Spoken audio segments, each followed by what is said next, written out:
বারাসাতের 12 নম্বর রেলগেটের নিচে হকারদের দৌড়ত্ব দিন দিন বেড়ে চলেছে, যার জেরে পথ চলতি সাধারণ মানুষের কাছে অসুবিধার কারণ হয়ে দাঁড়িয়েছে বেআইনিভাবে রাস্তা দখল করে থাকা দোকান। বারাসাতে যে 12 নম্বর ফুটব্রিজটা আছে, ওই ফুটব্রিজ তার নিচে এবং আশেপাশের পুরো সংলগ্ন এরিয়াটা একদম হকাররা অবৈধভাবে দখল করে রেখে দিয়েছে।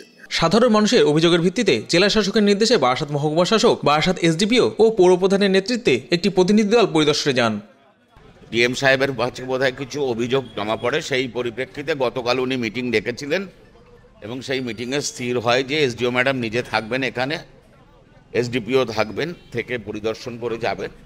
সেইটাই ফাইনালি কথাবার্তা হয়ে বলা হলো। সাধারণ মানুষের পথ চলতে যেন কোনো বাধা না আসে তার জন্য ব্রিজের নিচে 16 ফুটের রাস্তার সিদ্ধান্ত নিয়েছে প্রশাসন।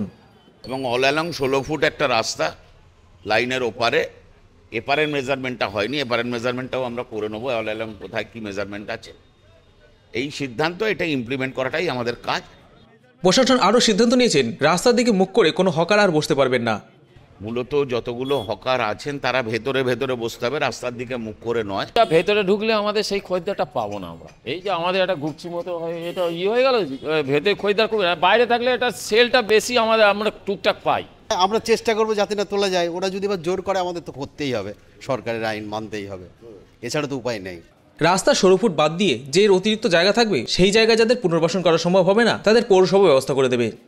16 ফুট বাদ দিয়ে যেখানে আমরা এক্সেস জায়গা পাবো সেই জায়গায় যে মানুষগুলো ভেতরে পুনর্বাসন করতে পারবেন না তাদেরকে পৌরসভা করে দেবে। আমাদের পেটের জন্য তো নিশ্চয়ই কোনো ব্যবস্থা করবে। আমরা উঠে গিয়ে কী খাবো? আমাদের তো পেট চলাবার জন্য কিছু না কিছু ব্যবস্থা করবে, নাহলে আমরা উঠে কোথায় যাবো?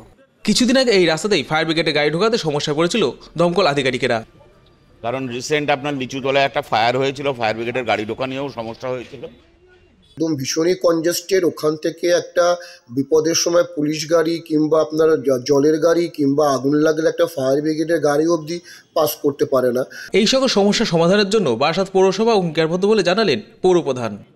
সেই সব পরিপ্রেক্ষিতে বারাসাতের মানুষ যারা আছেন তাদের কাছে পৌরসভা অঙ্গীকারবদ্ধ, কাউন্সিলররা সবাই একমত। এটা একটা আইওয়াশ ছিল, জনগণকে দেখাবার চেষ্টা করছে যে আমরা উচ্ছেদ করার চেষ্টা করছি বা উচ্ছেদ করে দেব। ভোট চলে গেলে আবার যা তাই। আমার মনে হয় তৃণমূলের কোনো সদিচ্ছা নেই ওই হকারদের তুলবার জন্য বা তাদের জন্য বিকল্প কোনো জায়গায় বসার জন্য। ঠিক।